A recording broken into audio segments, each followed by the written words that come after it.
is the biggest problem. Oh, right hand, down goes Larry Holmes.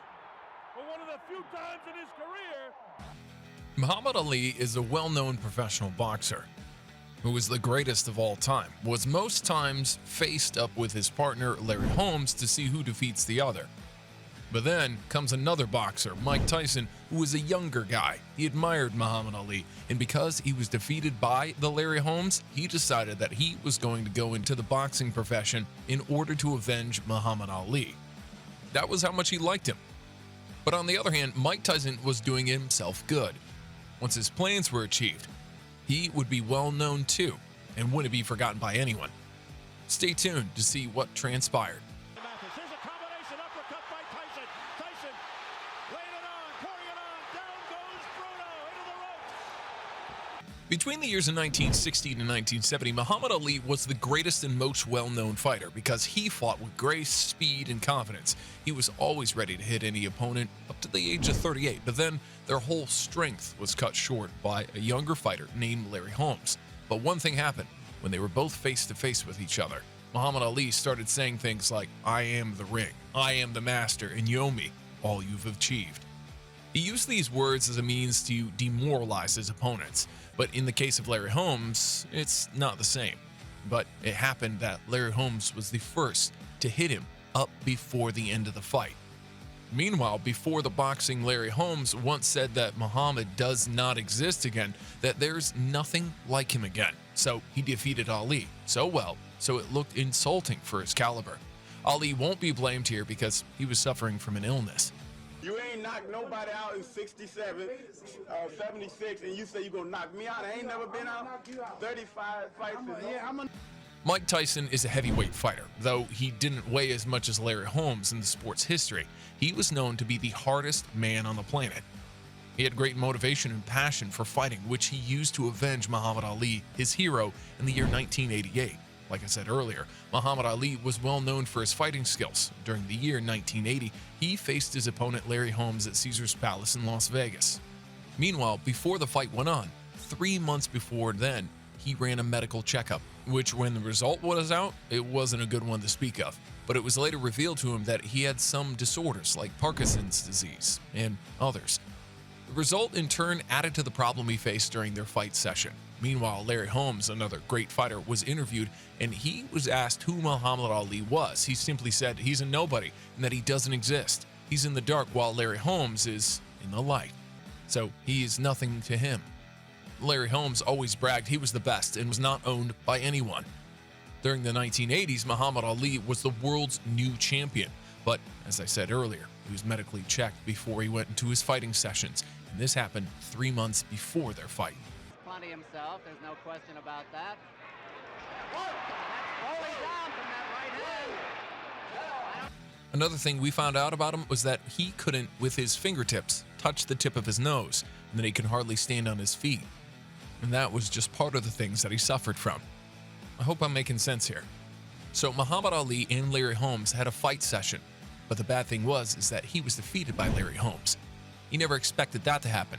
Side here, you know, it's pathetic to see a guy just not be able to do it when he was as great as he once was. All I know is that he'll handle it with class. Though those that watched the fight videoed it and uploaded it on the media for other people to see.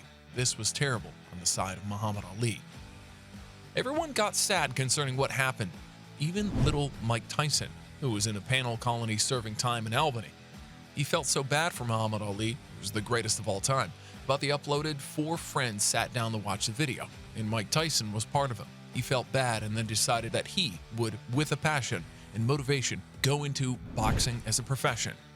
Meanwhile, after everyone saw the movie, they were clapping that Larry Holmes won, not knowing Muhammad Ali was around. Still, they didn't know what happened, and he went up to a stage where a young guy was asking him, well, what does he think? People won't believe the video. That was when Mike Tyson made up his mind that he would be a boxer. Not just that, but the greatest of all times. On the other hand, Mike Tyson's coach called Muhammad Ali on the phone, asking him why will he allow Larry Holmes to defeat him. That he's an amateur and he shouldn't have let that happen. But Muhammad Ali explained to him what happened, that it was because of his ill health. The effect of the medication he was taking still had some effect on him. The coach told him that he had a young black guy with him who was interested in boxing and that he would like to hand the phone over to him so he could speak to him and listen to him. Muhammad Ali accepted, and the coach handed over the phone to Tyson. He first apologized for what happened, and Ali explained what exactly had happened and that he was going to come back from it. But young Tyson encouraged him not to worry, that he will hit Larry Holmes up when he grows up himself. Immediately, Tyson's coach set Tyson to achieve the goal of fighting Larry Holmes. That was how Mike Tyson began his profession in the 1980s. He made sure that he won the battle between himself and Larry Holmes. Something bad happened. The Amato Tyson's coach died in the year 1985 and couldn't watch Tyson defeat Larry Holmes, though he insisted the strategy to defeat Holmes. When it was time for Mike to face the boxing of his opponent, it was then that he turned 38, just like Ali did. Down. Bruno's already tagged with the right hand, and there goes Bruno for the first fight. Larry Holmes, who was still retired, came out for the challenge to fight the heavyweight champion of their time. Immediately, Muhammad Ali stepped into the place and he went and told Mike Tyson to destroy Larry Holmes, which he achieved. He hit Larry Holmes to the floor like 3 times. But before the fight started, Larry Holmes said a lot of things to Mike Tyson, like he was going to end up in jail and that he would be destroyed by himself later. Though before the fight, Mike was so angry and a lot of people came around, like Muhammad Ali, Donald Trump, and Spinks. Ali was still recognized by the ring and went in and said hi to Holmes. I already said what he told Tyson, who nodded in animation. Immediately, the fight started and Tyson moved well, giving straight punches to Larry Holmes, his opponent, like 4 times. Larry fell, but Tyson didn't pity him and continued with what he was punching. Is the biggest problem. Oh, right hand, down goes Larry Holmes. For one of the few times in his career. Holmes fell to the ground again. He still didn't pity, while Holmes was trying to be strong, accepting the punches. This was how Larry Holmes was defeated by the knockouts. Right hand, digs to the body, goes to draw right hand, gets clipped with a big right hand. He won't get up from this one. Mike Tyson avenged Muhammad Ali, so the victory is for Mike Tyson and Muhammad. In Mike Tyson's free time, he remembered all that was said by him, by Amato, one whom he took like a father, which was that he was going to win the battle and can't be forgotten by anyone. He was happy to achieve that. He said to himself that if he didn't make it, he was going to cry because he trained well to achieve something better. He had an ego in him that he was going to succeed and won't be afraid of anyone. During his interview, his heart was filled for the whole scenario of how he punched Larry Holmes mercilessly, and that he didn't do it for himself, but the well-known boxer Muhammad Ali.